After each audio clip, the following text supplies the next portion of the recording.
Bismillahirrahmanirrahim. Assalamualaikum warahmatullahi wabarakatuh.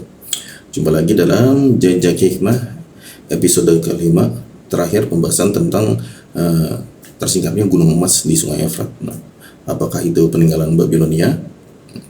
Kita kini memasuki poin terakhir, yaitu pembahasan gunung emas di Sungai Efrat, di mana setiap orang yang ikut dalam pertempuran berharap ia akan selamat.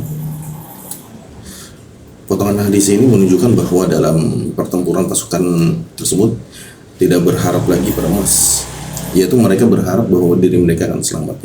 Awalnya mereka datang ke gunung emas tersebut untuk mendapatkan emas, tapi dalam pertempuran tersebut hati mereka berbalik, jadi mereka hanya ingin selamat. Ucapan seperti ini menunjukkan bahwa dalam medan pertempuran tersebut terjadi pertempuran yang sangat brutal, ya, hingga dikatakan dalam hadis juga dari 100 pasukan itu hanya satu yang selamat. Artinya apa? Setiap pasukan itu saling membunuh, antara pasukan yang satu dengan yang lain saling membunuh, bahkan kalau bisa tidak disisakan satu orang pun. Makanya hadis itu mengatakan hanya satu yang selamat, seperti itu. Nah, untuk membahas tentang seberapa dahsyat pertempuran ini berdasarkan hadis, maka kita akan membuat sebuah skenario yang kita ambil perumpamaannya dari perang-perang yang sudah terjadi sebelumnya, yaitu biasanya pertempuran panjang seperti ini akan berlangsung secara bertahap, mulai dari lokasi lokal, lalu mulai ke wilayah sekitar regional, hingga masuk akhirnya ke global. Pertama di wilayah lokal, ya, pertempuran ini kemungkinan berlangsung selama 1 minggu, yaitu pertempuran antara suku-suku Arab yang saat ini sedang menggali emas, mencari gunung emas tersebut. Dan kebetulan pula di suku lokal tersebut ada juga orang-orang Syiah, ya. Orang Syiah pun sama melakukan pencarian emas seperti suku lokal. Dan ketika gunung emas itu tersingkap, otomatis akan terjadi 2 pertempuran, ya. Pertama antara Sunni dengan Syiah, ya, dan itu masih pertempuran suku, ya. Mereka saling memperebutkan emas.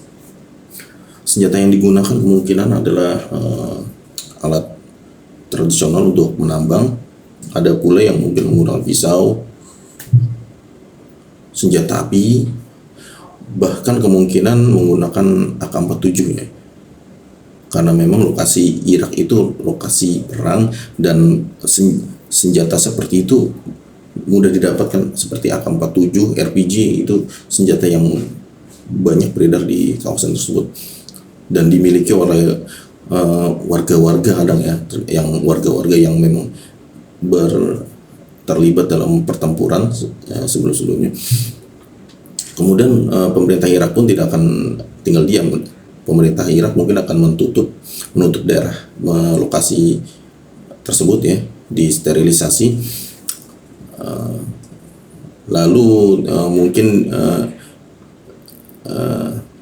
diisolasi, ya, agar tidak ada informasi yang bocor keluar. Namun kemungkinan ada video-video, ya, dari salah satu orang mungkin yang merekam terbongkar, tersebar keluar.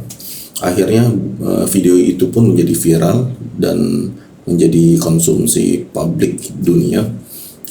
Ketika video itu viral, maka dampaknya akan terjadi pertempuran yang jauh lebih besar ke arah regional, ya.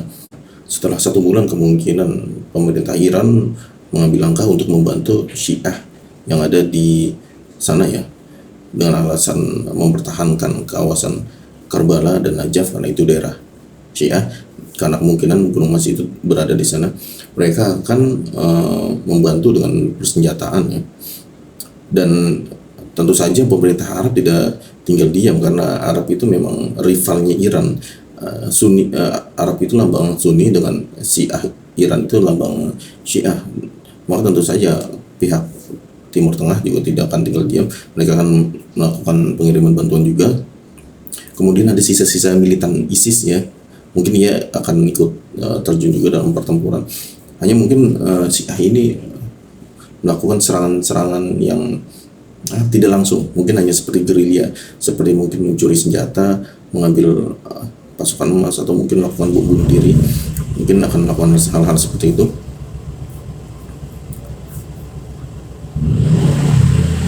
Kemudian perlahan Amerika pun ikut campur mengirim pasukan,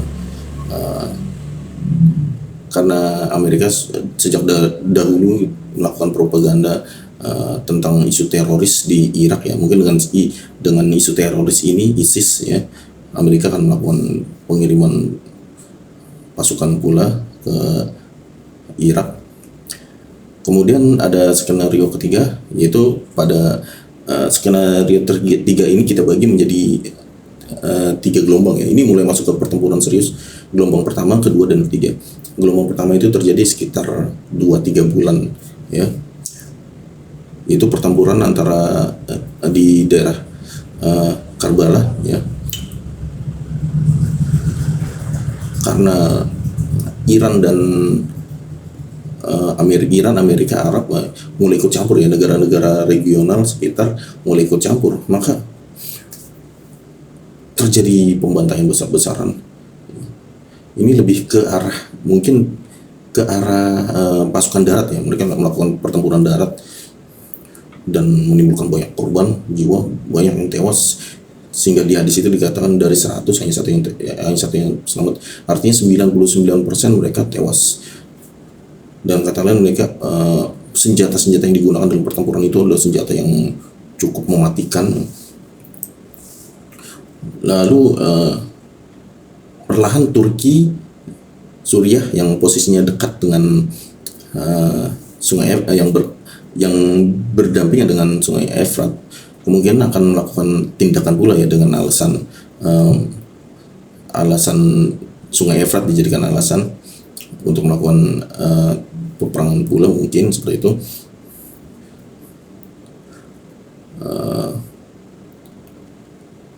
Hal ini kemungkinan akan menimbulkan bentrok dengan Irak ya. Akhirnya Irak akan melakukan pertempuran, pemerintah Irak akan melakukan pertempuran ringan mungkin dengan Suriah dan Turki ya.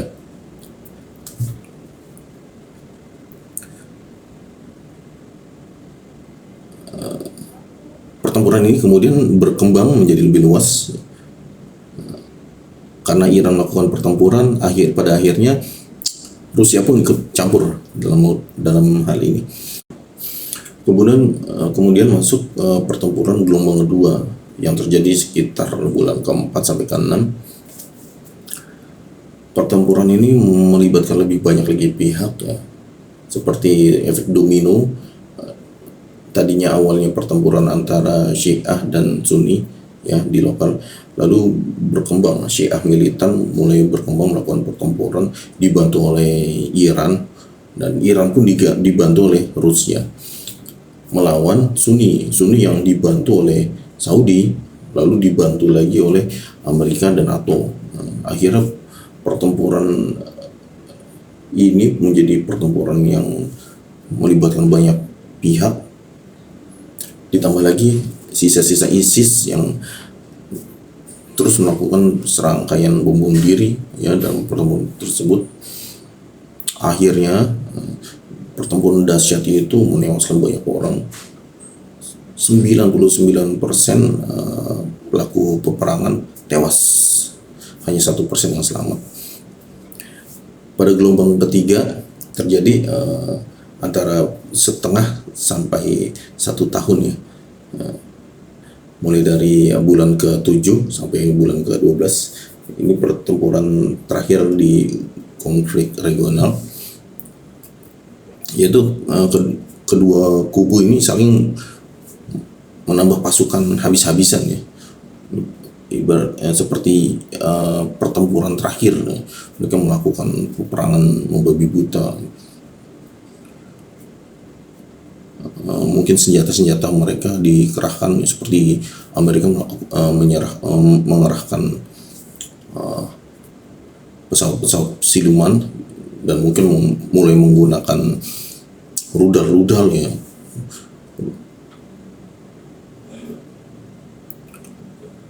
seperti yang telah terjadi di konflik sebelumnya.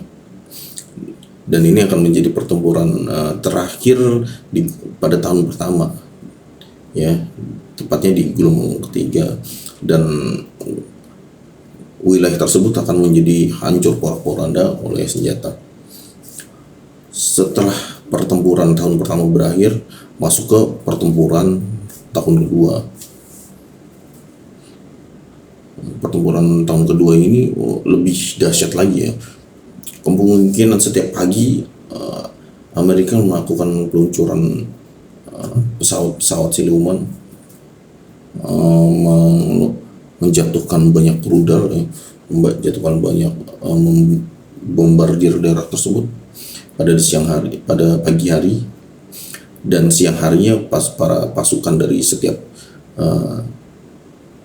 golongan saling berperang dengan senjata.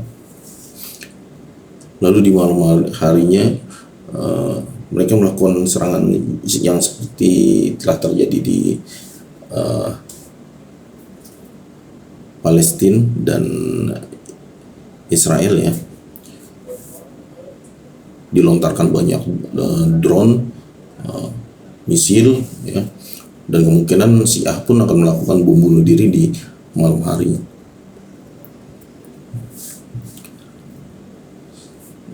Serangan habis-habisan ini lebih dahsyat dari pertempuran yang sebelumnya, karena yang sebelumnya itu mereka melakukan pertempuran itu berdasarkan penguasaan, ya.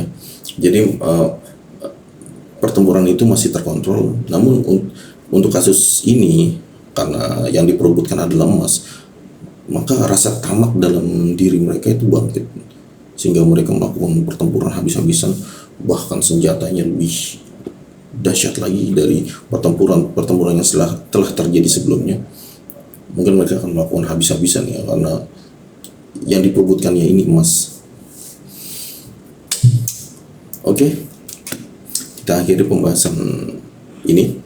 Semoga bermanfaat. Mohon maaf jika banyak kesalahan. Wallahu a'lam bishawab. Wassalamualaikum warahmatullahi wabarakatuh.